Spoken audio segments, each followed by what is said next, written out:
Hammaga salom. Meni ismim Doniyor Islomov. Men investor va Prospera Capital fondini asoschisiman.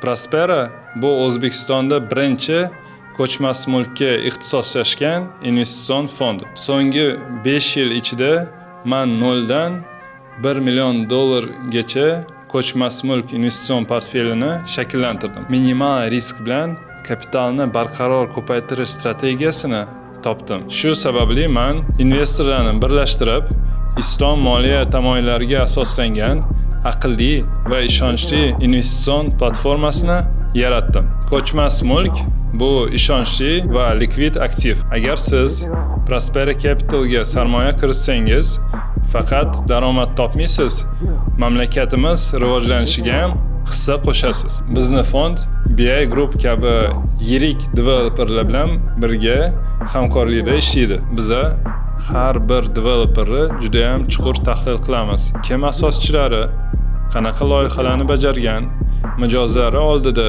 majburiyatlarini qanday bajargan. Prospera Capital bu shunchaki fond emas, bu bir xil fikrlaydigan insonlarni birlashtiradigan ishonchli tizim.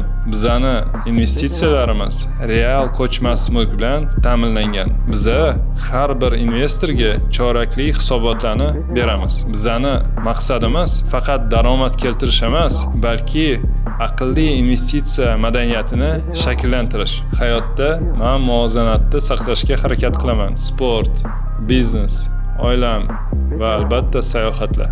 Haqiqiy investitsiya bu o'zingizdan boshlanadi.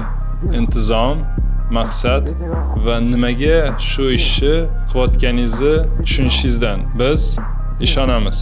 Agar inson sof niyat bilan ish qilsa, natijalar ham barakali bo'ladi. Prospera so'zi lotin tilidan olingan bo'lib, farovonlik ma'nosini anglatadi. Bizani maqsadimiz investorlar, hamkorlar va eng asosiysi O'zbekiston jamiyatini farovon qilish. Agar sizga investitsiyalar, moliyaviy savodxonlik, ko'chmas mulkka sarmoya kiritish mavzulari qiziq bo'lsa, siz to'g'ri joydasiz. Blogimda biz tadbirkor va investorlar bilan intervyu, ishlaydigan investitsion strategiyalar va real bilim bilan ulashamiz. Prospera bu ishonch, shaffoflik va baraka yo'li.